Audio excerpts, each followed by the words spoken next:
আসসালামু আলাইকুম গাইস, কেমন আছেন? সকলে কেমন আছেন? আশা করি সকলে ভালো আছেন।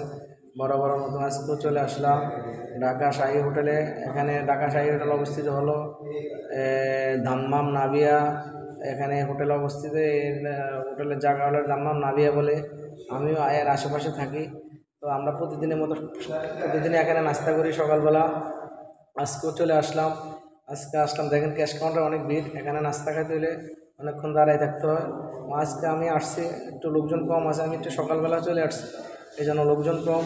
দেখেন হোটেল কত পরিষ্কার, যেমন ঢাকা শাহীর নাম যেমন শাহী, এমন তার কামও শাহী। দেখেন টেবিল কত পরিষ্কার, হোটেল ফ্লোর কত পরিষ্কার। দেখেন আমার টেবিল পরিষ্কার থাকার পরও দেখেন আমি অর্ডার দিছি, আমি একা সোবরা বলে, সৌদি আরবে বলে সোবরা, আমাকে একটা সোবরা দিবে। আমি এই দেখেন কত পরিষ্কার টেবিল, তারপরে আমাকে একটা ছোবরা দিবে, সোবরার উপর আমি খাবো। যখন আমি বোনা খিচুড়ি অর্ডার দিচ্ছি, দেখি আমার জন্য কী নিয়ে আসে। এরকম বোনা খিচুড়ি নিয়ে আসে। এখানে বোনা খিচুড়ি নিয়ে অনেক নাম করা, অনেক সুস্বাদু। আবার দেরি করে আসলে পাওয়া যায় না। আমি আজকে সকালবেলা আসছি বোনা খিচুড়ি খাওয়ার জন্য। এই যে আমার বোনা খিচুড়ি চলে আসছে। এই দেখেন ওয়েটারগুলো অনেক ভালো ব্যবহার। আমি একটা পেপসির অর্ডার দিলাম, একটা পানি অর্ডার দিলাম।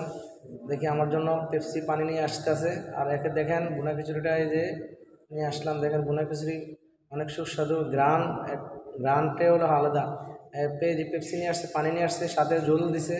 আমি এখন খাওয়া স্টার্ট করব ইনশাল্লাহ। আপনারা যদি সৌদি আরবে আসেন, দাম্মাম নাভিয়া আসবেন, আয়শা আমাদের এই হোটেলে যদি একবার আপনি খেয়ে দেখেন, দেখলে বুঝতে পারবেন এই হোটেলের কত খাবারের কত মান উন্নত, এবং তাদের পরিষ্কার পরিচ্ছন্নতা। এখানে কোনো বলদি আসলে কোনো সমস্যা হয় না।